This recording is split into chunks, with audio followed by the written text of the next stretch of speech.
Hi everyone, कैसे हैं आप सभी। तो आज हम लोग शुरू करते हैं चैप्टर नंबर 3, जो कि आपका है बिजनेस इन्वायरमेंट। ठीक है, तो सबसे पहले इसका मीनिंग समझते हैं। बिजनेस इन्वायरमेंट होता क्या है? It refers to forces, factor, individuals and institution which are outside the control of business enterprise. यानी कि वो फोर्सेस को हम बाद में देखेंगे, लेकिन कुछ फोर्सेस हैं, फैक्टर्स हैं जो बिजनेस के कंट्रोल के बाहर हैं। ठीक है, लेकिन इसके वजह से, इन फैक्टर्स की वजह से क्या हो सकता है, बिजनेस को कुछ ना कुछ इफेक्ट हो सकता है, उसके परफॉर्मेंस पे कुछ ना कुछ इफेक्ट आ सकता है। ठीक है, ये फोर्सेस क्या हो सकते हैं? वो इकोनॉमिकल हो सकते हैं, सोशल हो सकते हैं, पॉलिटिकल हो सकते हैं, लीगल हो सकते हैं, टेक्नोलॉजिकल हो सकते हैं। इकोनॉमिकल फर्स्ट लिखा है, बस एक एग्जांपल देके समझा रहा हूं। जैसे मान लो तुम कोई सामान बना रहे थे 20 रुपए का। ठीक है, कोई जो प्रोडक्ट तुम बना रहे थे वो 20 रुपए का है, गवर्नमेंट ने टैक्स बढ़ा दिया। ठीक है, तो अब ये तुम्हारा प्रोडक्ट क्या होगा, 20 का ना होके ये तुम 22 या 24 का बेचोगे। ठीक है, तो इससे थोड़ा बहुत इफेक्ट आया आपके बिजनेस पे। तो ऐसे ही जो भी कंट्रोल के बाहर है बिजनेस के, जो भी फैक्टर्स, उससे आपका बिजनेस कुछ ना कुछ इफेक्ट होता है, उसी को हम बोलते हैं बिजनेस एनवायरनमेंट। ठीक है, चलिए आगे बढ़ते हैं। नेक्स्ट टॉपिक है हमारा इन्वायरमेंट स्कैनिंग। ये वो वाला इन्वायरमेंट नहीं है, ठीक है ना, ये बिजनेस इन्वायरमेंट की ही बात हो रही है। और स्कैनिंग आपको पता है कैसे आप स्कैन करते हैं, अपने मोबाइल में वायरस वगैरह रहता है तो कंप्लीट अवेयरनेस, वायरस को स्कैन करते हैं। जैसे पता नहीं आप लोग कौन सा ऐप यूज करते हैं, पहले बहुत सारे ऐप चलते थे जो ऐसे स्क्रीन में ऊपर नीचे जा रहे हैं। ठीक है, तो आप अवेयर होते थे कि आपके मोबाइल में कोई वायरस है या नहीं है। तो वैसे ही complete awareness and understanding of business environment, जहां जहां बिजनेस इन्वायरमेंट आएगा उसको मैंने शॉर्टकट में बी लिख दिया। ठीक है, anticipate the effect of environment forces and factors on their enterprise. यानी कि हम अवेयर हो रहे हैं कि क्या इन्वायरमेंट के जो फोर्सेस हैं वो हमारे बिजनेस को अफेक्ट कर रहे हैं, पॉजिटिवली या निगेटिवली, वो बात की चीज है, लेकिन अफेक्ट कर रहे हैं। ठीक है, उसको हम बोलते हैं इन्वायरमेंट स्कैनिंग। ठीक है, चलिए आगे बढ़ते हैं। अब देखो, स्कैनिंग से वही स्कैनिंग, जैसे तुम्हें क्या है, अर्ली डिटेक्शन हो जाएगा। इस चीज को पहले समझ लेते हैं थोड़ा साइड में, मोबाइल के ही एग्जांपल से समझते हैं। जैसे तुमने वायरस को डिटेक्ट कर लिया, ऐसे ही तुम बैठे हुए थे, तुमने स्कैन किया, तुम्हें पता चला 2 वायरस मिले हैं, तो अब तुम उसे हटाओगे, डिलीट करोगे, क्योंकि ये निगेटिव चीज है। ठीक है, वैसे ही हम क्या किए, बिजनेस का स्कैनिंग कर लिए, एनवायरमेंट स्कैनिंग कर लिए। अब ये पॉजिटिव भी हो सकता है, निगेटिव भी हो सकता है। जैसे अब तुम्हें लग रहा है कि मान लो तुम मिठाई बनाते हो, तुम्हें पता चल रहा है कि तुम्हारे दुकान का सेल्स बढ़ रहा है, तो तुम्हें समझ आ रहा है कि बहुत सारी शादियां होने वाली हैं, बस तुम्हें ये बात पता नहीं थी। ठीक है, तो अब तुम क्या करोगे, प्रोडक्शन बढ़ाओगे, नहीं तो कुछ कस्टमर्स आएंगे वो लौट के जाएंगे, क्योंकि तुम्हारे पास मिठाई बचा ही नहीं है। तो ये पॉजिटिव वाला हो गया। निगेटिव वाला हो सकता है कि मान लो एक और दुकान मिठाई का खुल गया है और वो बड़ा है और एकदम रोड के किनारे है, तुम्हें इस बारे में पता ही नहीं है। जब पता चला तब तुम्हें समझ में आया कि मेरा सेल्स क्यों डाउन हो रहा है। तो स्कैनिंग करने से ये फायदा होता है। ठीक है, चलो आगे बढ़ते हैं। फीचर्स, कैरेक्टरिस्टिक्स या nature of business environment, all the external forces. ठीक है, यानी कि बाहर के जितने फोर्सेस हैं, इंस्टीट्यूशंस हो गए, फैक्टर्स हो गए, जो बिजनेस इन्वायरमेंट के बाहर होते हैं। ठीक है, उससे आपके बिजनेस पे क्या इफेक्ट आ रहा है वो हम पता करते हैं। कुछ स्पेसिफिक या जनरल फोर्सेस। ठीक है, स्पेसिफिक फोर्सेस क्या हो गए, जो डे टू डे लाइफ के हैं। ठीक है, जो क्या है, डे टू डे लाइफ के, जैसे सप्लायर्स हो गया, इन्वेस्टर्स हो गए, कस्टमर्स हो गया। अब जैसे आपके कस्टमर्स कम आ रहे हैं, आपको पता चल गया, अच्छा कुछ निगेटिव इम्पैक्ट है। जनरल फोर्सेस क्या होगा, इनडायरेक्टली। ठीक है ना, ये ऑल इंटरप्राइज पे वो होता है, लागू होता है। जैसे सोशल कॉज हो गया, पॉलिटिकल हो गया, लीगल हो गया। ठीक है, जैसे अभी एक अच्छा एग्जांपल देता हूं। कोचिंग को सर्टन कोचिंग्स जो ओपन होते हैं, तो उसको कुछ रूल रेगुलेशंस मानने होते हैं, लेकिन उन पर कभी ऐसी बात ही नहीं आई। ठीक है, रजिस्ट्रेशन वगैरह भी कराने होते, कोई कराता ही नहीं था। लेकिन वो दिल्ली में जो पानी भरने की वजह से जो बच्चों की मौत हुई, सारे कोचिंग, जितने भी बड़े बड़े कोचिंग थे, उस पर बात उठनी शुरू हो गई कि आपने ये मेजर्स अपनाए हैं या नहीं अपनाए हैं, रूम इतना होना चाहिए, फायर एक्सटिंग्विशर होना चाहिए। ठीक है, तो ये चीजें होती हैं, लीगल कॉज आ गया ना। ठीक है, चलो आगे बढ़ते हैं। नेक्स्ट है inter relation, all the forces and factors of business environment are inter related. ठीक है, सब क्या है, इंटर रिलेटेड है।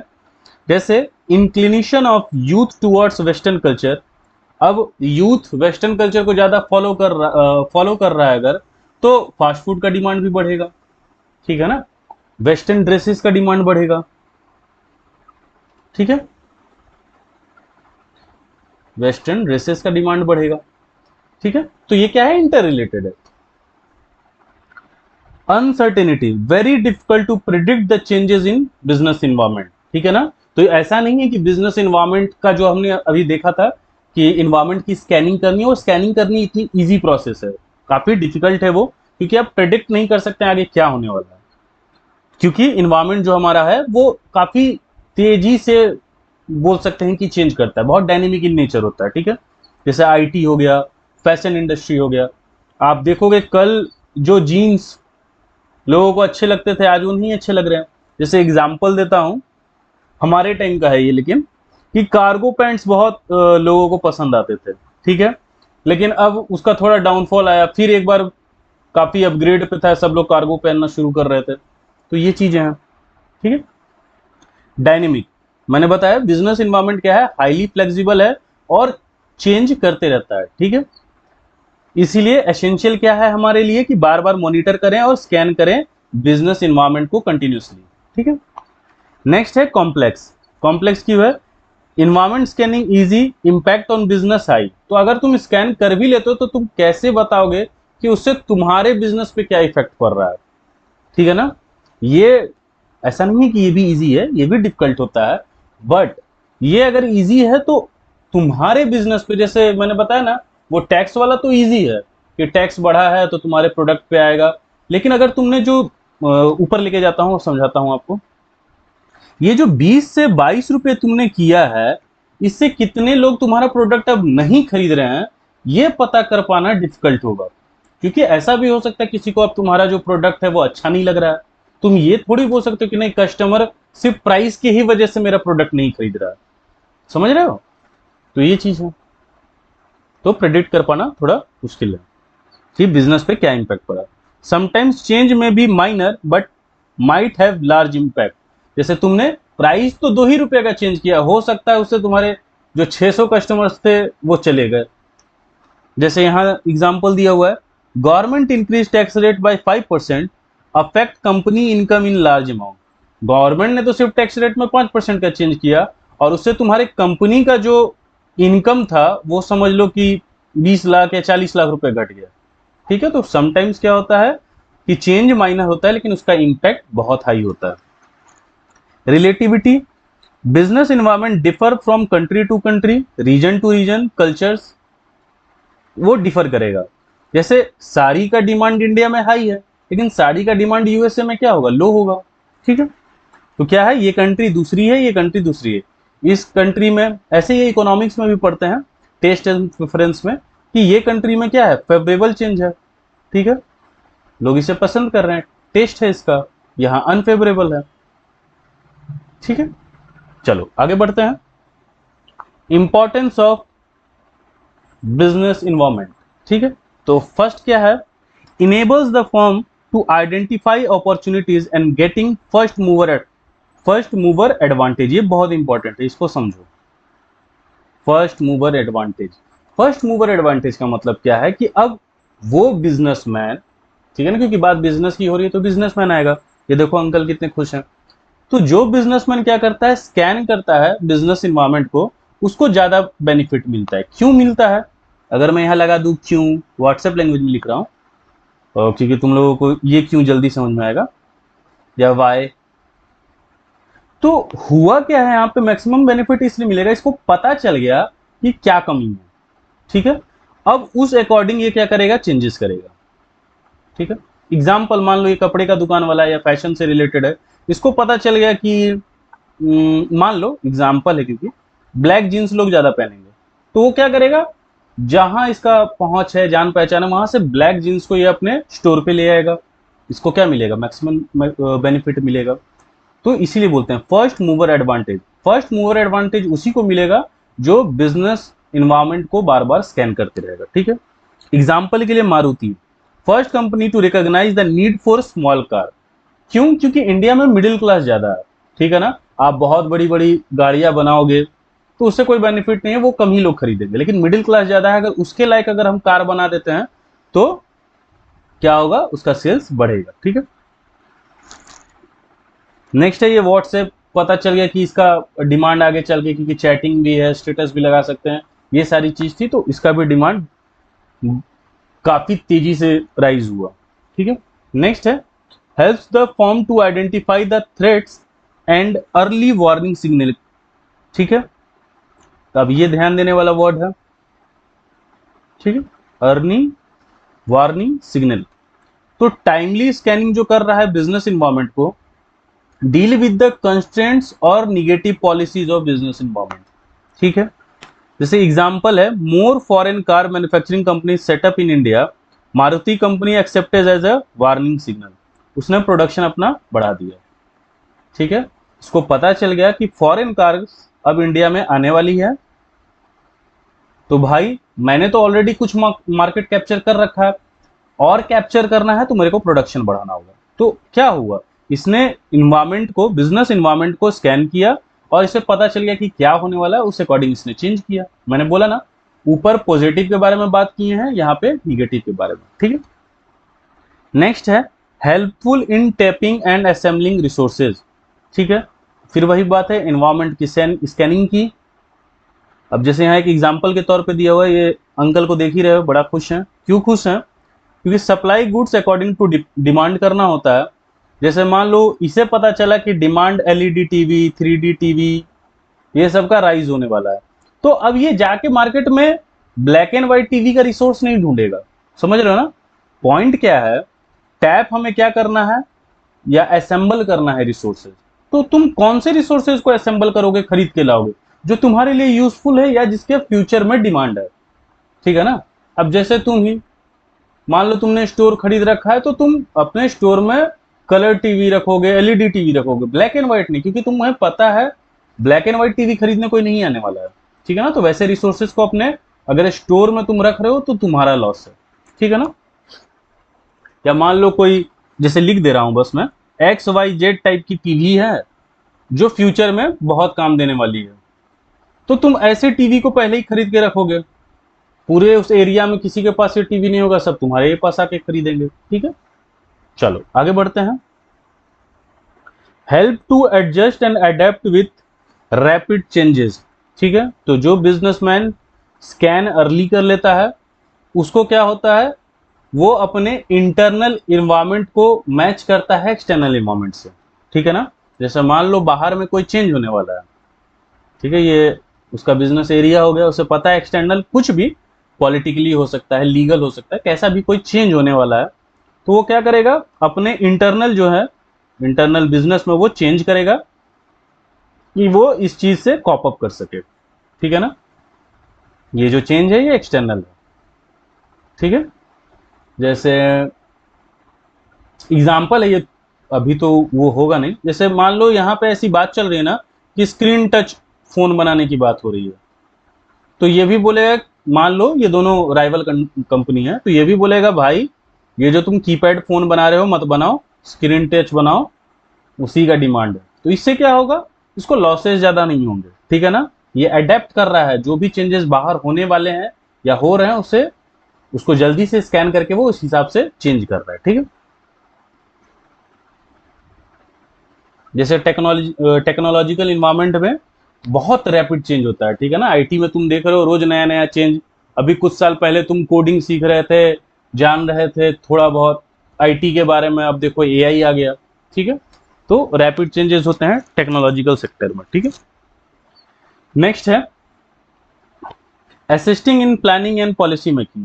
ठीक है, तो अगर तुम स्कैन कर लेते हो इन्वायरमेंटल फैक्टर्स को, तो तुम उस हिसाब से प्लानिंग कर सकते हो, पॉलिसी मेकिंग कर सकते हो, और अपॉर्चुनिटीज को ग्रैब कर सकते हो। ठीक है, उस हिसाब से क्या करोगे, अपॉर्चुनिटीज को तुम ग्रैब कर सकते हो। जैसे एग्जांपल के लिए टूरिज्म इंडस्ट्री इंडिया, ठीक है, बहुत अच्छी अच्छी जगह है, अगर उसको वहां पे आप अपने होटल्स ओपन कर रहे हैं या खाने पीने का कुछ बंदोबस्त कर रहे हैं, या जैसे अगर वाटर रिलेटेड है वाटर गेम्स कर रहे हैं, माउंटेन रिलेटेड है माउंटेन, वो जो क्या बोलते हैं उसे, समझ रहे हो ना, कुछ गेम्स वहां ऑर्गेनाइज कर रहे हो, रहने का, खाने का, ऐसी व्यवस्था कर रहे हो, तो उससे तुम्हें फायदा होगा। ठीक है, नेक्स्ट है इंप्रूवमेंट इन परफॉर्मेंस। अच्छा, बंजी जंपिंग अभी याद आया। ठीक है, तो ऋषिकेश में जाके कर सकते हो, और भी बहुत जगह हो रहा है, अब तो बिहार में भी होने लगा। Scan of business environment easily improve their performance. ठीक है ना, क्योंकि आपने उसको स्कैन किया, आपको पता चल गया कि मुझे अपने परफॉर्मेंस में कैसे सुधार लाना है। अब आप क्या करोगे, अपने इंटरनल इन्वायरमेंट, इंटरनल इन्वायरमेंट क्या हुआ, अपने बिजनेस के अंदर। ठीक है ना, एक्सटर्नल मतलब बाहर, जिसको हमारा कंट्रोल नहीं होता है, इंटरनल यानी हमारे ही बिजनेस में। तो आप उसमें कुछ चेंजेस करोगे जिससे आप एक्सटर्नल इन्वायरमेंट से मैच कर सको। ठीक है ना, अब नेक्स्ट है, ये जो नाम बार बार सुन रहे हो कि बाहर से जो फोर्सेस है, तो वो फोर्सेस क्या क्या है, क्या होता है, वो देखेंगे, यानी डायमेंशंस ऑफ बिजनेस इन्वायरमेंट। तो फर्स्ट क्या है हमारा, इकोनॉमिकल इन्वायरमेंट। तो all factors directly influence the economy of your country, उसको हम इकोनॉमिकल इन्वायरमेंट बोल देते हैं। अब सम एस्पेक्ट्स का मतलब क्या क्या है, जैसे एग्जांपल के लिए फर्स्ट है जीडीपी इंक्रीज हुआ, disposable income of people increase, demand increase. सरल भाषा में देखते हैं इसको, सरल मतलब बहुत सरल। ठीक है, देखते हैं।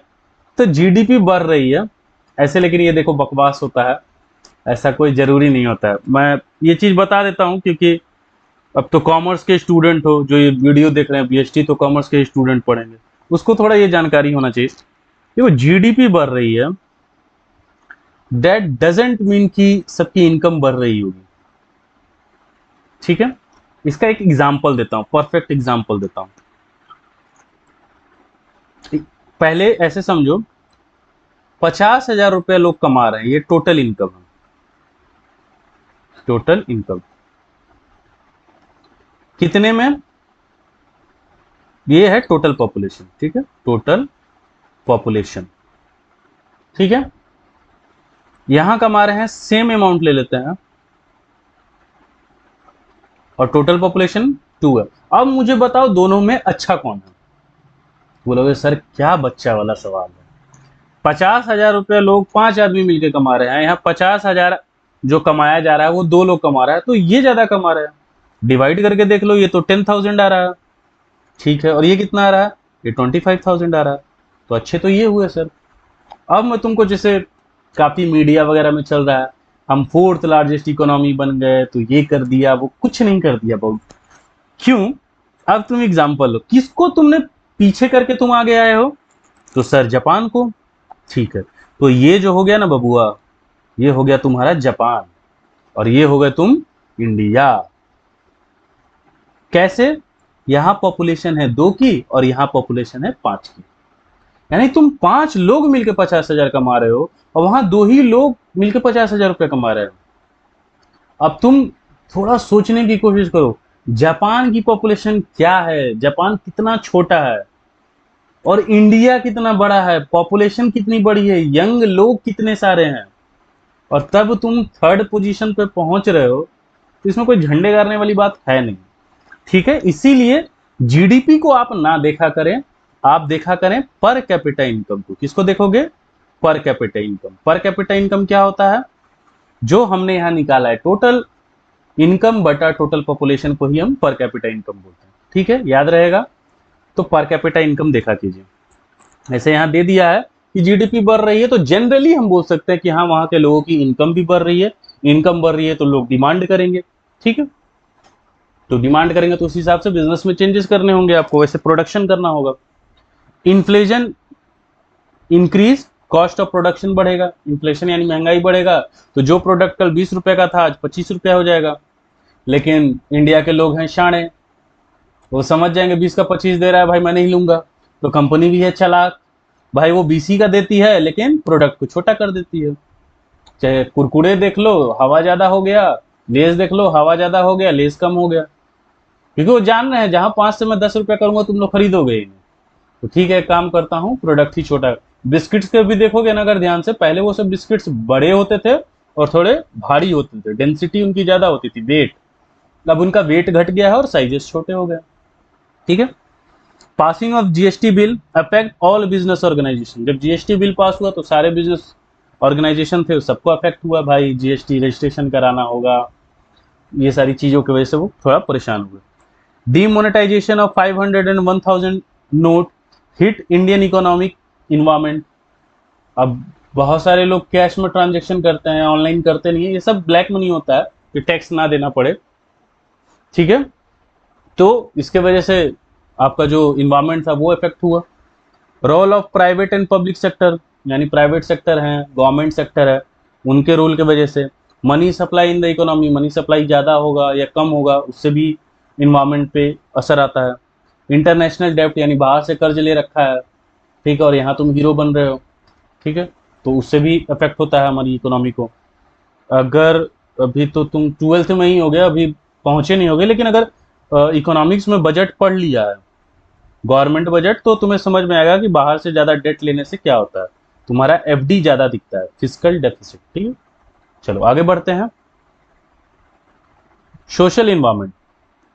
सोशल इन्वायरमेंट में क्या हो गया, customs traditions of society include standard of living, taste preferences and education level, ठीक है, और उसी से आपका क्या है, बिजनेस एग्जिस्ट करता है, ठीक है।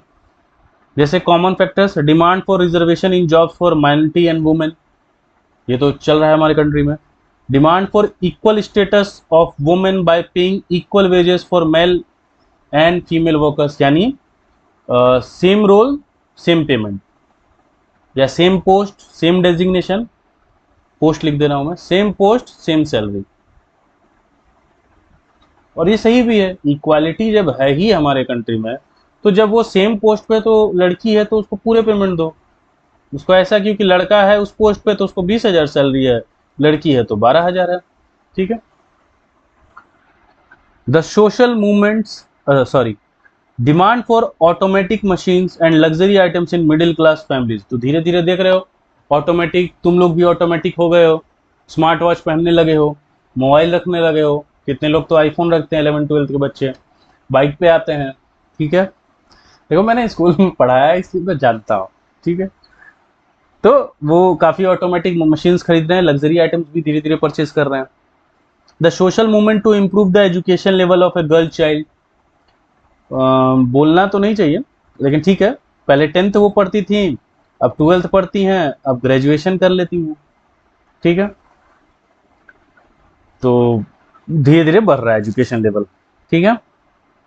देखो बस ऐसे ही बोल दे रहा हूँ, अगर आप लोग रिलेट, क्योंकि मान लो मैं जो आर्ट्स के सब्जेक्ट्स हैं वो भी पढ़ता भी हूँ पढ़ाता भी हूँ, तो इसलिए बस तुमसे एक सवाल पूछ रहा हूँ, तुम्हें नहीं लगता है कि अच्छा इसमें जो मैरिज की एज रखी गई थी उस अकॉर्डिंग भी चेंजेस आया है, ठीक है ना। पहले जैसे काफ़ी कम एज पे ही शादी हो जाती थी, फिर उस एज को बढ़ाया गया, तो चलो 12th पास कर लो।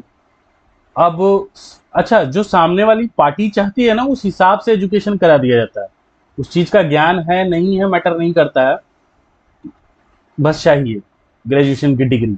क्यों, सामने वाला यह ना समझे कि लड़की अनपढ़ है। इसीलिए देखो पॉइंट जो होना चाहिए ना वो थोड़ा साफ सुथरा होना चाहिए, लड़की एजुकेटेड चाहिए या सिर्फ डिग्री होल्डर चाहिए। तो उनका रहता है लड़की पढ़ी लिखी हो, पढ़ी लिखी का मतलब क्या समझा जा रहा है, ग्रेजुएशन। तो इसीलिए ग्रेजुएशन, बेटी आगे बढ़े मेरी, जॉब करे, लाइफ को जिए, इसलिए नहीं पढ़ाया जा रहा है। पढ़ाया किस लिए जा रहा है कि लड़का पार्टी मांगेगा भाई ग्रेजुएशन की डिग्री, इसीलिए ग्रेजुएशन करा दे। तो ये थोड़ा गलत लगता है, ऐसा नहीं होना चाहिए। Health and fitness trend has become popular, देख ही रहे हो हेल्थ और, लेकिन हेल्थ एंड फिटनेस पे ध्यान होना चाहिए, लोगों का ध्यान कहीं और ही है। चलो आगे बढ़ते हैं, सम एस्पेक्ट्स। तो change in quality of life, quality of life change होना चाहिए। इंपॉर्टेंस और प्लेस ऑफ वुमेन इन, तो जो वर्क प्लेस है वहाँ पे लड़कियाँ सेफ फील करें, उन्हें कोई किसी तरीके का फियर ना हो, ठीक है, इक्वालिटी हो। Birth and death rates and population, birth rate death rates ज़्यादा ना हो, इन्फेंट मोर्टेलिटी रेट रिड्यूस होना चाहिए, ये सब सोशल इन्वायरमेंट में आते हैं। Attitude of customer towards innovation lifestyle, ठीक है, तो जो कस्टमर्स भी है ये नहीं कि सिर्फ जो प्रोडक्ट है उसमें लूफॉल निकाले, आप सजेस्ट कर सकते हैं कि ये प्रोडक्ट है आपका, इसमें ये चेंजेस करना चाहिए, उससे लोगों को थोड़ा कंफर्टेबल फील होगा। समझ रहे हो ना। Education and literacy rate, literacy rates बढ़ना चाहिए, एजुकेशन भी बढ़ना चाहिए। ठीक है, एजुकेशन मतलब मैं रियल वाला एजुकेशन बोल रहा हूँ, वो डिग्री वाला नहीं। तो सबके पास बहुत सारी डिग्री पड़ी हुई है, ठीक है ना। और डिग्रीज लेके अब कुछ नहीं होने वाला है। ठीक है, तुम्हारे इंफॉर्मेशन के लिए बता दे रहा हूँ, अपने घर में भी आप देख सकते हैं, ग्रेजुएशन, मास्टर्स, मास्टर्स जो डिग्री होती है, इनफैक्ट बहुत घरों में पीएचडी भी। ठीक है, ये सब देखोगे पड़ा हुआ है। ठीक है, या फिर तुम एक नेट पे सर्च करना, बहुत छोटा पोस्ट था वो, उसके लिए 21,000 पीएचडी होल्डर्स ने अप्लाई किया था। ठीक है, तो ये हाल है। तो वही मैं बोल रहा हूँ, डिग्रीज मैटर नहीं करता है। अब जो पॉपुलेशन तुमको दिखेगी वो ऐसी दिखेगी, मैं दिखा रहा हूं आपको, पढ़ी लिखी दोनों है, लेकिन एक स्किल्ड होगी, एक अनस्किल्ड होगी। मैं मान के चल रहा हूं कि डिग्रीज इसके पास भी है, डिग्री इसके पास भी है, लेकिन इसको पता है कि उस डिग्री में काम का क्या है, उससे मैं क्या काम कर सकता हूं और मेरे को काम आता है। इस जो पर्सन है, इसके पास डिग्री है, लेकिन इसको पता नहीं है काम कौन सा मैं कर सकता हूं या नहीं कर सकता हूं। इसको पता है कि मेरे से कुछ नहीं होगा प्रैक्टिकल लाइफ में। ठीक है ना। जैसे जैसे मान लो आप लोग तो अब अकाउंट्स वगैरह पढ़ रहे हो, तो इनकम टैक्स की एक किताब आती है, ग्रेजुएशन में पढ़ोगे, लेकिन तुम इनकम टैक्स फाइल नहीं कर सकते। जो नेट पे जाके इनकम टैक्स फाइल करना है वो तुमसे नहीं होगा, जबकि तुमने इनकम टैक्स पूरा पढ़ रखा है, कैसे सैलरीड पर्सन को का टैक्स काटना है, कैपिटल गेन टैक्स क्या होता है, ये सब तुमको पता है, लेकिन तुम काट नहीं सकते। ठीक है, तो ये प्रॉब्लम होगी आने वाले टाइम में, इसलिए आप लोग स्किल पे ध्यान दें। पॉलिटिकल इन्वायरमेंट में क्या है, ऑल फैक्टर्स जो गवर्नमेंट अफेयर्स से रिलेटेड हो, government in power, government attitude toward different groups, policy changes, इन सबको हम पॉलिटिकल इन्वायरमेंट बोल देते हैं। जैसे स्वच्छ भारत अभियान स्टार्टेड बाय बीजेपी गवर्नमेंट, याद रहेगा सबको। Skill India movement started by BJP. Political stability encourage business enterprise to invest in long term projects. अच्छा, ये बात समझना, ये लाइन क्यों लिखी हुई है। जैसे अगर तुमको पता है ना कि ज्यादा सीट्स लेके कोई अगर गवर्नमेंट अपनी बनाया है, ठीक है ना, कोई भी XYZ गवर्नमेंट, तो अगर गवर्नमेंट स्टेबल है तो बिजनेस ऑनर्स जो होते हैं ना, उनका भरोसा बढ़ता है और वो इन्वेस्ट करते हैं। अगर गवर्नमेंट स्टेबल नहीं फील हो रही है, या फिर जिसको आप गठबंधन की सरकार बोलते हैं, तो बिजनेस ऑर्गेनाइजेशन जो है वो इन्वेस्ट नहीं करते हैं। ठीक है, लॉन्ग टर्म प्रोजेक्ट्स में उन्हें डर रहता है सरकार फिर गिर जाएगी। Present political system and profile of political leaders, की जो पॉलिटिकल सिस्टम है वो बिजनेसमैन के साथ कैसे हैं या अदर कम्युनिटीज के साथ कैसे हैं। ठीक है, कॉन्स्टिट्यूशन ऑफ कंट्री, उसको फॉलो किया जा रहा है नहीं किया जा रहा है। फॉरेन पॉलिसी क्या है गवर्नमेंट की, कि हम एक्सपोर्ट ज्यादा कर रहे हैं तो गवर्नमेंट हमें सपोर्ट कर रही है कि नहीं कर रही है। ठीक है, लीगल इन्वायरमेंट, तो जितने भी बिजनेस वाले लोग हैं उन्हें obey the law of land, law को फॉलो करना चाहिए। Educate knowledge of rules and regulations frame by government, government ने जो रूल्स रेगुलेशंस बनाए हैं उसे उसका प्रॉपर नॉलेज होना चाहिए। ठीक है, अब क्या क्या इंक्लूड्स होता है, various laws and legislative acts, जो एक्ट्स आए हैं। Administrative order issued by government authority, कुछ ऐसा ऑर्डर वगैरह निकाला है, मेमोज वगैरह दिए हैं, तो वो पता होना चाहिए। कोर्ट्स के judgments, decision rendered by various commission, commission की कोई रिपोर्ट आई है या एजेंसी की। कंपनीज एक्ट 1956, 2013, ये सब पता होना चाहिए। फैक्ट्रीज एक्ट, कि फैक्ट्रीज एक्ट के अकॉर्डिंग कितना वेजेस देना चाहिए नहीं देना चाहिए। फेमा, इंडस्ट्रियल एक्ट, क्या डेंजरस है, हैजार्डस है, वो सब चीज का मतलब एक बिजनेस ऑनर को पता होना चाहिए और उसको लीगली आगे बढ़ना चाहिए, इलीगल एक्टिविटीज नहीं करनी चाहिए। ठीक है, some aspects, legal policies related to licensing and foreign trade पता होना चाहिए। Statutory warnings essential to be printed on label, example cigarette, जैसे सिगरेट पे लिखा है कि धूम्रपान से आपको कैंसर हो सकता है, तो ऐसा होना चाहिए। Foreign exchange regulation and management act, उसको फॉलो अच्छे से करना है। Laws to keep a check on advertisement, ठीक है, एडवर्टीजमेंट जो आप डालते देखते हो इतना वो मतलब मिसगाइडिंग होता है। ठीक है ना, कुछ भी एडवर्टीजमेंट में डाल दे रहे हो तो ऐसा नहीं करना है, थोड़ा लगना चाहिए कि आपके प्रोडक्ट के हिसाब से है, ठीक है ना। तो ये सारी चीजें होती हैं। नेक्स्ट है technological environment, scientific improvements and innovation, new ways of producing goods and services. तो ये सारी चीजें हमारे टेक्नोलॉजिकल इन्वायरमेंट में आती है। रिसेंट जो चेंजेस हुए हैं वो देखते हैं। Online sale of grocery items become very common, पता है आप लोगों को, आप लोग तो मंगाने भी लगे हैं। Blinkit, online booking of air tickets, movie ticket, IRCTC, यहाँ तक कि आप अपना सीट नंबर भी देख सकते हैं।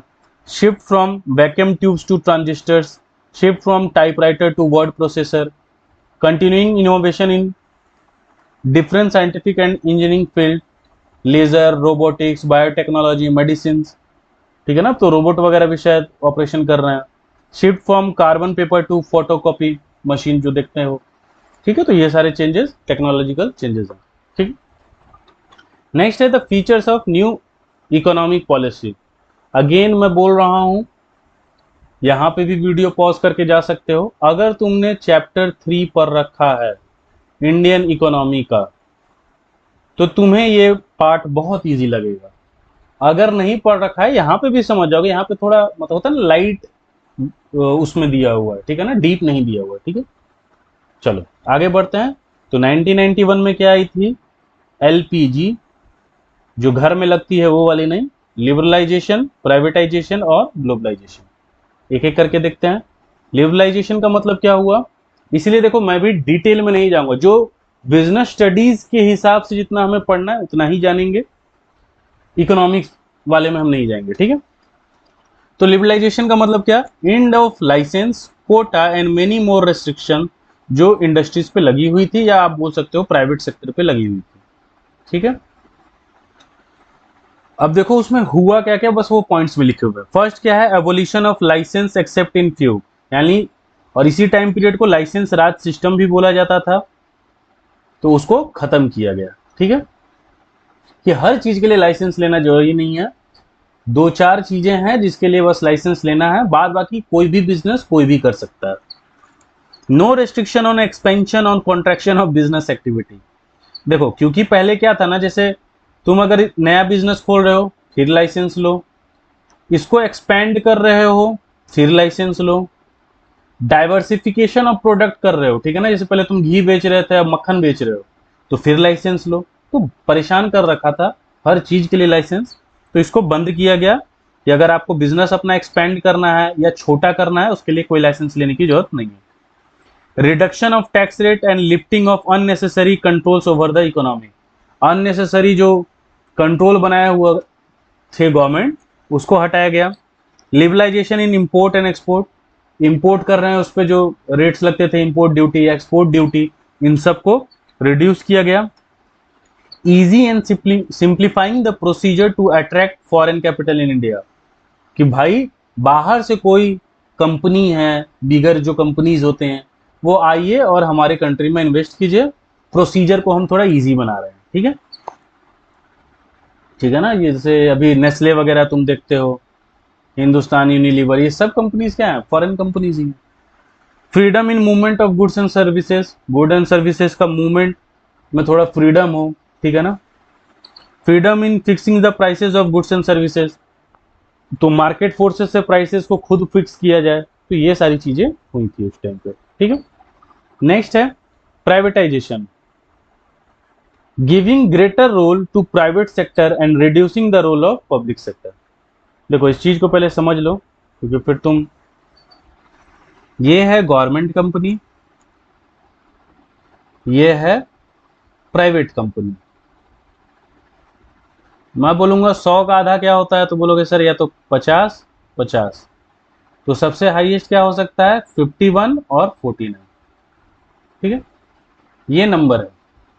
अब मान के चलो एग्जाम्पल है, ये रेलवे कंपनी है, किसकी है, तो सर गवर्नमेंट की है, मजाक मत कीजिए आप हमारे सर, ठीक है। तो ये 100% गवर्नमेंट की थी, गवर्नमेंट ने अब 30%, यानी अब गवर्नमेंट के पास बच गया 70%, 30% उसने मान लो मुझे बेच दिया। तो इस प्रोसेस को क्या कहेंगे, सर प्राइवेटाइजेशन नहीं, इस प्रोसेस को बोलेंगे डिसइन्वेस्टमेंट। क्या बोलेंगे? डिसइन्वेस्टमेंट। क्योंकि अभी 70% किसके पास है? गवर्नमेंट के पास है, यानी 51 से ज्यादा है, लास्ट होगा 51। अगर मैं बोलूँ ये 70 की जगह भी 51% भी गवर्नमेंट के पास है, तो ये कौन सी कंपनी कहलाएगी? गवर्नमेंट कंपनी कहलाएगी। 49 मान लो मेरे पास पहले 30 था, 49 आ गया, अभी भी इस प्रोसेस को क्या कहेंगे? डिसइन्वेस्टमेंट। अब समझो, अब क्या हो, गवर्नमेंट के पास 30 रह जाए और मेरे पास 70 आ जाए, तो अब ये कंपनी क्या हो गई? रेलवे प्राइवेटाइज हो गई। अब ये नहीं बोलोगे कि गवर्नमेंट की कंपनी, अब ये बोलोगे धीरज सर की कंपनी। हाँ, मेरी कंपनी रेलवे हो जाएगी तो फ्री में बैठाऊंगा तुम लोगों को, ठीक है, लेकिन फिलहाल के लिए नहीं है। या फिर 30% से, या फिर ये मान लो ये 49% है और 51% है, तो अब बताओ ये कंपनी क्या कहलाएगी? तो अभी भी धीरज सर की ही कहलाएगी। क्यों? 51% धीरज सर के पास है। तो आई होप समझ में आ गया होगा, इसको हम प्राइवेटाइजेशन बोलते हैं, उस प्रोसेस को हम डिसइन्वेस्टमेंट बोलते हैं, कि जो 100% का इन्वेस्टमेंट था उसके आगे हमने डिस वर्ड लगा दिया है, यानी कुछ कम हो गया, ठीक है, डिसइन्वेस्ट हो गया। चलो आगे बढ़े। तो प्राइवेटाइजेशन में क्या हुआ? Disinvestment of public sector, यानी जो 100% होल्डिंग गवर्नमेंट कंपनीज ने बना रखी थी उसको धीरे धीरे कम किया गया। Setting up board of industrial and financial reconstruction, BIFR, जो क्या करेंगे? रिवाइव करेंगे या तो क्लोज करेंगे जो सिक यूनिट्स हैं, यानी जो भी बिजनेस ऐसा लग रहा है कि उसको कुछ सपोर्ट प्रोवाइड करेंगे तो वो आगे बढ़ जाएगा, तो ठीक है, उसको सपोर्ट प्रोवाइड किया जाएगा, पैसा दिया जाएगा। लेकिन जो लग रहा है कि एकदम बीमार हो चुकी है कंपनी, उसको बंद कर दिया जाएगा। Dilution of stock of government 70 से 51%। देख रहे हो, 51% है, यानी अभी भी वो गवर्नमेंट की कंपनी कहलाएगी, लेकिन बहुत सारा हिस्सा वो क्या कर रहे हैं? प्राइवेट वाले लोगों को सेल किया। नेक्स्ट है ग्लोबलाइजेशन। ग्लोबलाइजेशन का मतलब क्या है? अब देखो, या तो ये डेफिनेशन देखो, integration of all economy of world, ये ऐसे तुमने 10th में पढ़ा होगा, ऐसे चैप्टर डिलीटेड था। सीधा सा बात है, ये है इंडिया, ये है पाकिस्तान, छोड़ो पाकिस्तान का नाम ना ही लिखा जाए, अभी माहौल गर्म चल रहा है, तो United kingdom, Russia, China, Bangladesh, ठीक है। तो तुम अपने कंट्री के इकोनॉमिक एक्टिविटी को दूसरे के कंट्री से जोड़ रहे हो, ठीक है, इकोनॉमिक एक्टिविटी को, इसी को हम बोलते हैं ग्लोबलाइजेशन, जोड़ना। या तो एक और डेफिनेशन होता है कि creation of network, creation of network from one economic system to another economic system, यानी हम अपने इकोनॉमिक सिस्टम को के नेटवर्क को दूसरे के इकोनॉमिक सिस्टम से जोड़ रहे हैं, ठीक है। तो इससे क्या हुआ? इंपोर्ट लिबरलाइजेशन हुआ, यानी बहुत सारे रेस्ट्रिक्शंस को हमने हटाया और कैपिटल गुड्स को इंपोर्ट किया, ठीक है ना। अब जैसे बाहर से कोई चीज आ रही थी, उस पर तुमने टैक्स ज्यादा लगा रखा है, वो यहाँ पे सेल ही नहीं हो पाएगी, तो उसको थोड़ा रिड्यूस किया गया। फेरा रिप्लेस्ड बाय फेमा, फेरा एक एक्ट था जो चेंज होकर फेमा हुआ। Rationalisation of tariff structure, tariff यानी टैक्स स्ट्रक्चर, ठीक है, उसमें हमने कुछ चेंजेस किए, या बोल सकता हूं मैं ईज ऑफ किया। एबोलिशन ऑफ एक्सपोर्ट ड्यूटी, अरे भैया 20 रुपए का सामान है, ये इंडिया है, इसको मैं भेज रहा हूँ यूनाइटेड किंगडम में, अब इंडिया वाले ही इस पे 4 रुपए का टैक्स लगा दिए, यहाँ वो सामान हो गया 24 का, तो भाई मेरा प्रोडक्ट तो बाहर कंट्री में जा रहा है, महंगा हो जा रहा है, वहां के लोग क्या मतलब खरीदेंगे? भाई वर्ल्ड में हर जगह वही है, चीप एंड बेस्ट, सबको सस्ता वाला चीज है वो थोड़ा अच्छा ही लगता है, ठीक है ना। मैं ये नहीं बोल रहा हूँ कि इसका मतलब है कि क्वालिटी के लिए क्वालिटी की चीजें नहीं खरीदी जाती, कोई चीज अगर सेम क्वालिटी की अगर सस्ते दामों पे मिल रही है तो हम क्यों छोड़ दें। एवोल्यूशन ऑफ एक्सपोर्ट ड्यूटी, यानी एक्सपोर्ट ड्यूटी को हटाया गया। रिडक्शन ऑफ इंपोर्ट ड्यूटी, यानी बाहर से जो चीजें आ रही हैं, तो पहले हमने मान लो 50 रुपए का टैक्स लगा रखा था, अब 20 रुपए का टैक्स लगा रखा है, ठीक है। मैं फिर से बोल रहा हूं, ये जो 3 टॉपिक है, ये पूरा का पूरा चैप्टर है इकोनॉमिक्स में, एक बार डिटेल में देख लेना। यहाँ पे सिर्फ पॉइंट्स थे तो मैंने पॉइंट्स को एक्सप्लेन कर दिया, ठीक है, मेरे को लगता है कि समझ में यहाँ भी आ गया होगा, वहां थोड़ा डीपली समझाया गया, तो एक बार देख लेना, प्लेलिस्ट में पूरा वीडियो पढ़ाया हुआ है। नेक्स्ट चलते हैं, impact of changes in economic policy on the business, ठीक है, यानी इकोनॉमिक पॉलिसी जो आई उससे हमारे बिजनेस पे क्या चेंजेस आए। फर्स्ट क्या हुआ, कंपटीशन इंक्रीज हुआ। ठीक है, internal market, private banks, airlines, external market से मल्टीनेशनल कंपनीज आई। ठीक है, तो कंपनी सॉरी कंपटीशन इंक्रीज हो गया। मोर डिमांडिंग कस्टमर, 1991 के पहले क्या हो रहा था, भारत के जो लोग थे या कंपनीज थे वो कुछ ही प्रोडक्शन यूनिट थे, सप्लाई के शॉर्टेज होते थे, और इसको प्रोड्यूसर मार्केट बोलते थे। प्रोड्यूसर मार्केट का मतलब क्या है, जैसे ऐसे समझो, ये बोतल है, ये मैंने बोतल ऐसा बनाया है, ठीक है, तुम बोल रहे हो बोतल का साइज ऐसा होना चाहिए, उसमें डिजाइन होना चाहिए, तो उसमें पिकाचू का फोटो होना चाहिए। मौला यार दिमाग मत खराब करो, जाओ खरीदना है खरीदो, नहीं खरीद तो तुम्हारे पास ऑप्शन ही नहीं था। खरीदना है तो यही खरीदना, यही एक बोतल कंपनी ही है भारत में जो बना रही है, प्राइस भी ज्यादा ले रही है, 25 रुपये बोतल का भी ले रही है, और बेकार जैसा सर्विस भी दे रही है। और जैसे ही 1991 में लिबरलाइजेशन आया, तो यानी मल्टीनेशनल कंपनी आई, बाहर की कंपनी आई, बाहर की कंपनी आई, मस्त डिजाइन वाला बोतल तुमको 15 रुपये में दे रही है।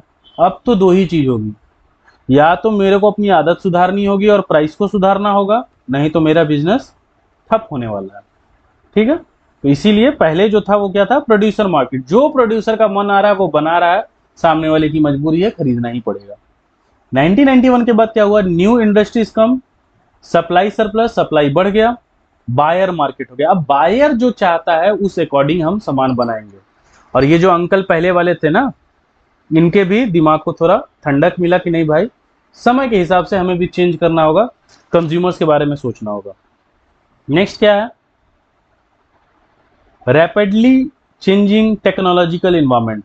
तो 1991 के पहले क्या था, फ्यू इंडस्ट्री थी, अब उन्होंने भी क्या किया, न्यू टेक्नोलॉजी को अडॉप्ट करना शुरू किया, क्योंकि वो जान रहे हैं अगर न्यू टेक्नोलॉजी को अडॉप्ट हम नहीं करेंगे तो हम मार्केट से या तो आउट हो जाएंगे या बिजनेस हमारा खत्म हो जाएगा।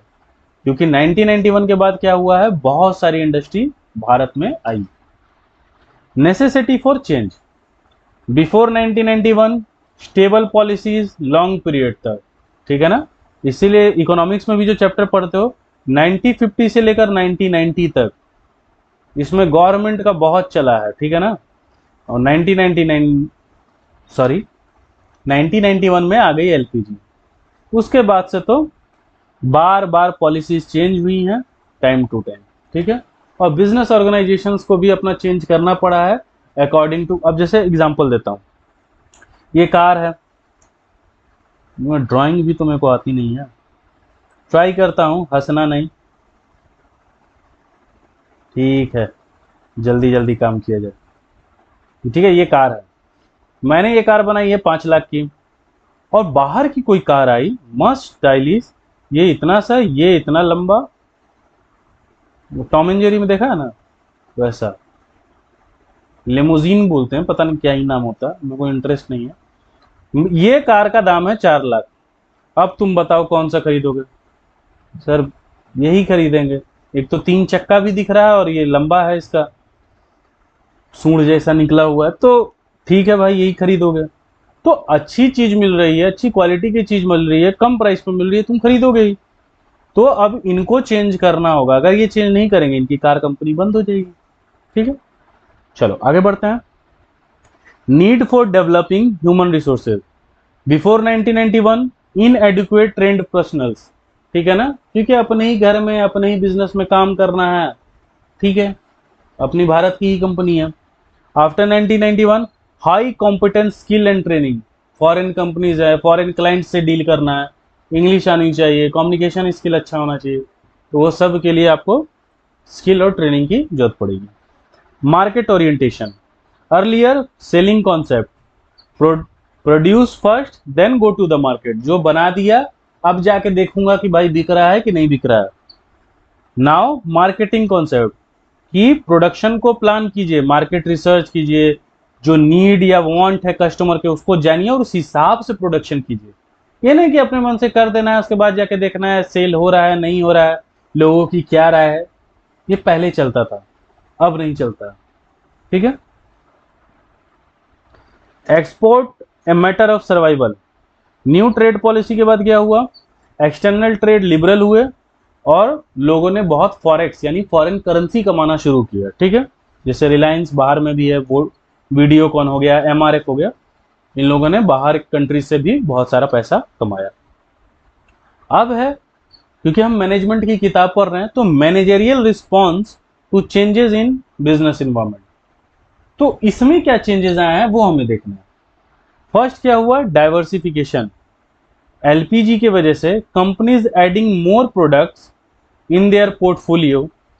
देखो ऐसे समझो, या मैं ही अपना बता दे रहा हूं, बुरा नहीं मानना। जैसे मान लो, जैसे स्कूल में देखा जाए, मैं इकोनॉमिक्स पढ़ाता हूं 11th-12th को, ठीक है। अगर मैं सिर्फ यहाँ पे यूट्यूब पे 11th-12th की इकोनॉमिक्स पढ़ाऊं तो 10 दिन 20 दिन में खत्म हो जाएगा। तो भाई उससे क्या होगा, या उसी सब्जेक्ट को बार बार कितना ही बार पढ़ाऊंगा। एक तो मैं वैसा आदमी भी नहीं हूँ, ठीक है, पढ़ाई मैंने बहुत सारी की हुई है और मैं सब कुछ फ्री में ही करना चाहता हूँ। कोई पैसा और कोर्स वोर्स वैसा बना के मेरे को सेल करने की इच्छा नहीं है, तो इसलिए अपने फ्री टाइम में बैठता हूँ और पढ़ा देता हूँ। तो पोर्टफोलियो देखो ज़्यादा बड़ा करने से क्या होता है ना, ये इंक्रीज करने से क्या होता है, आपके चांसेस डूबने के कम होते हैं। ठीक है, जैसे रिलायंस इंडस्ट्री देख रहे हो, वो क्या उसको बोलते हैं, जिसमें वो कूलर टीवी सब बेचने लगा है। ठीक है, ट्रेंड्स बोल रहे हैं, क्या बोलते हैं, तो वो देख लो। एलजी को देख लो, पहले एक प्रोडक्ट बनाया, धीरे धीरे उसका फ्रिज भी आ रहा है, एसी भी आ रहा है, और पता नहीं क्या क्या आता है। एलजी का फोन भी आया था, एक फोन का नाम मेरे को याद है, एलजी ऑप्टिमस। ठीक है, वोल्टास को देख लो, सैमसंग को देख लो, सैमसंग का टीवी भी आता है शायद, फ्रिज आता है, फ्रिज आता है कि नहीं आता नहीं पता। तो समझ रहे हो ना, पोर्टफोलियो यानी और चीजों को, यानी बहुत सारे प्रोडक्ट्स को वो ऐड करता है। ठीक है, वैसे ही मैं भी ऐड कर रहा हूँ यूट्यूब पे 6 to 10 सोशल साइंस और 11th-12th इकोनॉमिक बीएसटी, 11th-12th का आर्ट्स, और देखते हैं बीपीएससी, जरूरत पड़ा तो यूपीएससी, कुछ ऑप्शनल सब्जेक्ट्स भी। ठीक है, ये सब किया जाएगा तो मेरा पोर्टफोलियो बढ़ गया। सिर्फ एक ही काम नहीं कर रहा हूँ, बहुत सारे काम कर रहा हूँ। हाँ, एक और चीज़ सोचिए जो मैं बता सकता हूँ, क्योंकि चैनल का नाम ही इसलिए रखा है, माइंड भी आपका बढ़े और मनी। ठीक है, तो बहुत सारा, जैसे जैसे क्लाइमेट चेंज हो गया, फिर एक ग्रीन इकोनॉमी के बारे में बताऊंगा, उसकी सीरीज है, फिर मनी या पर्सनल डेवलपमेंट को लेके एक सीरीज है। ये सब धीरे धीरे आएगा। ठीक है, पोर्टफोलियो बढ़ रहा है। चलो आगे बढ़ते हैं। Joint ventures, collaboration and consolidation of multinational. देखो मल्टीनेशनल कंपनी यहाँ आएगी, अपने बारे में बताएगी, अपने प्रोडक्ट को बेचेगी, बहुत समय लग जाएगा। ये चीज़ तुम्हारे 10th के भी इकोनॉमिक्स में दी हुई थी। तो वो क्या करती है, यहाँ की जो लोकल कंपनी है, छोटी कंपनी, उनके पास तो करोड़ों रुपए हैं, वो उनसे ज्वाइंट हो जाती है। जैसे फोर्ड जुड़ गई महिंद्रा एंड महिंद्रा से, जैगवार जुट गया टाटा मोटर से, होंडा जुट गया सील से, जनरल मोटर्स जुट गया हिंदुस्तान मोटर से, वोडाफोन जुड़ गया आइडिया से। ठीक है, तो उससे क्या होता है, जैसे देखो एग्जाम्पल दे रहा हूँ बस, जैसे फोर्ड है, फोर्ड आएगा, अपना एडवर्टीजमेंट करेगा, मेरी गाड़ी ये करती है, इतना डीजल खाती है, इतना किलोमीटर जाती है। महिंद्रा एंड महिंद्रा का मान लो 10 करोड़ को उसने अपनी गाड़ी बेची हुई है, तो 10 करोड़ इसके तो ट्रस्टेड कस्टमर्स हैं। फोर्ड उसके साथ मिलेगा तो 10 करोड़, अब वो और तेजी से इंक्रीज होगा, इसका पैसा है, दिमाग है, ये सारी चीजें, तो ऐसे काम होता है, चीजें काफी फास्ट फॉरवर्ड में इंक्रीज होती है। नेक्स्ट क्या है, ब्रांड बिल्डिंग। ठीक है, एलपीजी के बाद क्या हुआ, brand building, goodwill, image of the company, ये सब इंपॉर्टेंट हो गए। ठीक है ना, कंपनीज प्रमोशन, उसका एडवर्टीजमेंट करना, सेल्स कितना हो रहा है, ये सब डाटा शोकेस करना कि लोगों का हम पे ट्रस्ट बने। पहले ये सब नहीं हुआ करता था। देखो ये सब मैनेजमेंट लेवल पे चीजें चेंज हो रही हैं। ठीक है ना, ये ध्यान रखना है आपको, आज के टाइम पीरियड में ये सब चीजें बहुत जरूरी है। देखते हो, छोटी सी भी गलत न्यूज आ जाती है तो कंपनी का सेल्स गिरना शुरू हो जाता है। ठीक है, यूज ऑफ लेटेस्ट टेक्नोलॉजी, अभी हमने ऊपर पढ़ा है फर्स्ट मूवर एडवांटेज। तो जो लेटेस्ट टेक्नोलॉजी को जितना यूज करेगा वो कंपनी उतना ही आगे जाएगी। जैसे कंपनी जो एक्सपेंडिचर ज्यादा खर्च करती है किस पे, R&D पे। अब R&D के नाम से ही याद आता है आईफोन, बहुत सारा पैसा वो अपने R&D पे खर्च करते हैं। आप उनका सेल्स भी देख सकते हो, कितनी प्रॉफिटेबल कंपनी है वो भी आप देख सकते हो। Improved compensation level, change in salary package, managerial level पे मैनेजमेंट जो ग्रेजुएशन करते हैं जिसको एमबीए बोलते हैं, टेक्निकल जो होते हैं इंजीनियर्स वगैरह, तो कंपनसेशन लेवल बढ़ा, ठीक है ना, क्योंकि मल्टीनेशनल कंपनी है, बड़ी कंपनी से अच्छा पैकेज आपको देगी, आप अच्छा काम करोगे अच्छा पैकेज मिलेगा, ठीक है। लेकिन ये मैनेजरियल लेवल पे भी चेंज आया, अब हमें चाहिए मैनेजमेंट वाले ही लड़के। पहले क्या होता था ना, बहुत पहले देखोगे तो मैनेजर का काम कोई भी जो बहुत स्किल्ड आदमी है वो कर लिया, कम्युनिकेशन वगैरह ठीक है कर लिया। अब ऐसा नहीं है, अब वो खोजते हैं कि हाँ भाई एमबीए किया है या नहीं किया, बिजनेस समझ आता है या नहीं समझ आता है, ठीक। Customer focus, focus of market change, पहले क्या था प्रोड्यूसर मार्केट था, अब क्या हो गया कंज्यूमर मार्केट हो गया, ठीक है। कंपनीज अब 24/7 कंप्लेंट रजिस्ट्रेशन सर्विस, क्यों, देखो ये समझो, कंप्लेन करने से क्या होगा, जैसे मैं बोल रहा हूं कि भैया ओटीपी आपका जो है ना वो आता ही नहीं है, मैंने कैब बुक किया था ओटीपी ही नहीं आ रहा, तो अब कंपनी को पता चला ओटीपी नहीं आ रहा, वो जाके अपने टेक्निकल सर्विसेज में देखेंगे ये स्लो क्यों है, सर्वर क्यों स्लो है, पैसे खर्च करो इसको ठीक करो। तो कस्टमर फोकस, जितना जो कंपनी कस्टमर फोकस होती है ना उतना अच्छा वो कंपनी ग्रो भी करती है, क्यों, वो कस्टमर के प्रॉब्लम सॉल्व करते जा रही है, उसकी कंपनी पे लोगों का या कस्टमर्स का भरोसा बढ़ते जाता है, ठीक है। इसीलिए 24 सर्विसेज जो रहती हैं कंप्लेंट की वो सबने लागू कर दी। आज तुम कहीं पे भी देखोगे 24/7 कंपनी में कॉल करके तुम कंप्लेंट या सजेशन वगैरह दे सकते हो। अब ये नेक्स्ट टॉपिक है, ये भी फिर आपके इकोनॉमिक्स में भी है। डिमोनेटाइजेशन का मतलब क्या हुआ, removing the legal status of A currency, कोई करेंसी है उसका लीगल स्टेटस हटा दोगे तो उसको हम डिमोनेटाइजेशन कहते हैं। जैसे नवंबर 8 2016 को हुआ, 500 रुपया और 1000 रुपया के नोट को डिमोनेटाइज कर दिया गया। अब फीचर्स क्या है, ऐसा क्यों किया जाता है, तो demonetisation as a tax administrative features, अब ऐसे समझो, और ज्यादातर ये हाइयर डिनोमिनेशन के जो नोट्स होते हैं उनको किया जाता है। उस टाइम पे हमारे लिए सबसे बड़ा नोट 500 और 1000 था। क्यों किया गया, इससे क्या होता है, देखो ब्लैक मनी जो रखते हैं ना वो हाइयर डिनोमिनेशन में रखते हैं, 1000 के नोट रखोगे तो छोटे से में ही ज्यादा अमाउंट हो जाएगा, चिल्लर रखोगे तो बहुत ज्यादा जगह रखना पड़ेगा, ठीक है ना। अच्छा ब्लैक मनी बहुत लोगों को पता ही नहीं होगा, ब्लैक मनी है क्या, ब्लैक मनी बस ऐसे समझो कि कोई ऐसा पैसा जिसको या तो तुम गवर्नमेंट को नहीं दिखा रहे हो या उसका टैक्स नहीं भर रहे हो। एग्जाम्पल देता हूं,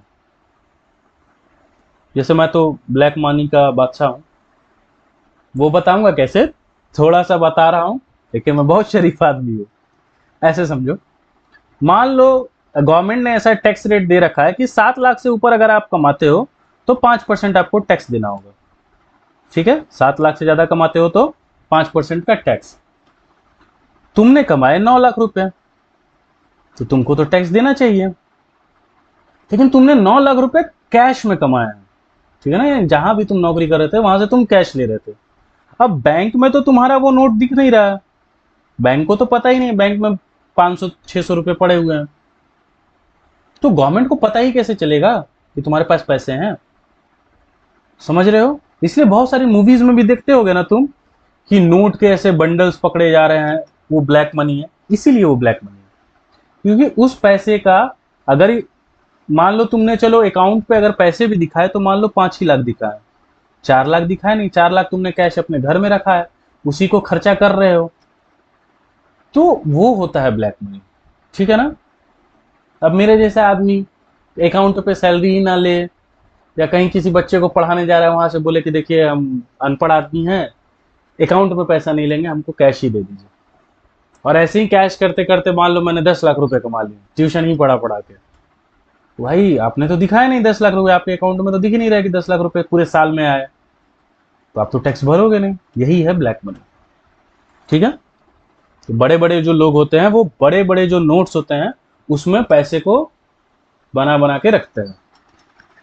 non tolerance of tax evasion, तो जब भी ये कोई ऐसा माना जाता है कि कोई गवर्नमेंट ऐसी कर रही है तो वो क्या दिखाने की कोशिश कर रही है कि हम टैक्स इवेजन या टैक्स की चोरी बर्दाश्त नहीं करेंगे, इसलिए हमने ये काम किया है। देखते हो इलेक्शन वगैरह के टाइम में कैश से ही पेमेंट होता है, ठीक है ना, और ये जो खर्चा वगैरह पॉलिटिशियंस करते हैं वो सब कैश में करते हैं, क्योंकि वो सब ब्लैक मनी है। Tax administrative and channelising saving into formal financial system. Formal financial system क्या है भाई? सीधी सी बात है, नोटबंदी हुई तो मान लो मेरे पास 1000 के कितने नोट थे, 100 नोट थे। अब इसको मैं बैंक में दिखाऊंगा, बैंक में दूंगा, वो मेरे को वो मेरे को पैसा कहाँ डालेंगे? बैंक अकाउंट में शो होगा। बैंक अकाउंट में शो हो रहा है मतलब गवर्नमेंट को पता है, ठीक है। बैंक अकाउंट में जैसे ही तुम्हारा पैसा आ गया तो वो गवर्नमेंट को पता चल गया। इसी को बोल रहे हैं फॉर्मल फाइनेंशियल सिस्टम। और ये सब बहुत अच्छा गेम है, तुम ऐसे समझो। यही सब मैं देख रहे हो, अब यूपीआई कितना ऊपर आ रहा है, फोन पे आया अभी नहीं, उस ये टाइम पीरियड याद करो 2016-17। ये ऑनलाइन, अब तुम्हें हर चीज ऑनलाइन पे करना है। अब भाई ऑनलाइन पे करना है तो बैंक में पैसे रखने होंगे, बैंक में पैसा रख रहे हो तो वो गवर्नमेंट को पता है, अच्छा 10 लाख रुपया कमाया है इसने, टैक्स नहीं भरा है, इसको नोटिस भेजो, ठीक है। तो आज भी सब, अब देखो मैं चोरी करने का तरीका नहीं बता रहा, कि आज भी समझदार लोग वो है जो बहुत सारा काम कैश में कर रहे हैं, कैश में कमाते हैं, कैश में उड़ाते हैं, ठीक है। ऑनलाइन सिस्टम से एकदम दूर। ऐसा नहीं तुम ऑनलाइन सिस्टम चला के सोचना कि हम बहुत होशियार है, ऐसा कुछ नहीं है। मान लो एग्जाम्पल है, ऐसे किसान पे तो कोई टैक्स है नहीं, लेकिन मान लो गांव का ही कुछ दुकान उकान है, ऐसा होता है, तुम्हें अजीब लग रहा होगा मैं ये सब एग्जाम्पल दे रहा हूँ। ऐसे समझो ये गांव है पूरा, ठीक है, बस एक ही मेडिकल शॉप है, ठीक है, एक ही मेडिकल शॉप है। गांव वाँव के जो बच्चे होंगे, चाहे वो बिहार के हों, दिल्ली के हो, कहीं के भी हो, यूपी के हों, तुम ये सोच के देखो मेडिकल शॉप है अगर गांव में सिर्फ एक, वो 8-10 लाख रुपए नहीं कमा रहा होगा साल का, बिल्कुल कमा रहा होगा, लेकिन ऑनलाइन पेमेंट नहीं लेता होगा। हाथ से पैसा लिया, सामान खरीद लिया, कोई टैक्स नहीं दे रहा है, मस्त जिंदगी काट रहा है। तुम 20-20 हजार रुपया, 30-30 हजार रुपया, 50,000 रुपए के हिसाब से कमा रहे हो सैलरी, फिर टैक्स भी दे रहे हो। टैक्स देना बहुत अच्छी बात होती है, हम सबको देना चाहिए, बहुत अच्छी बात है, ठीक है। वो सब चीजें नहीं सोचनी, मैंने बस एग्जाम्पल बताया। क्रिएटिंग लेस कैश और डिजिटल कैश लाइट इकोनॉमी। तो हमें ये इकोनॉमी बनानी है जहां सब कुछ डिजिटल हो, जैसे डिजिटली आप पढ़ भी रहे हैं, ठीक है, तो ऐसे ही डिजिटली पढ़ते रहना है, ठीक है। और आशा करता हूं कि आप वीडियोस अपने दोस्तों को शेयर करेंगे, क्योंकि आप ही उनके शुभचिंतक हैं, आप पढ़ रहे हैं तो वो भी पढ़ें, इसलिए अपने दोस्तों को भी शेयर कीजिएगा। फिर नेक्स्ट चैप्टर पढ़ते हैं हम लोग, प्लानिंग, ठीक है ना। तो इसको अच्छे से पढ़ के एक बार किताब जरूर पढ़ लेना, ठीक है। फिर हम लोग मिलते हैं, bye, good night, take care.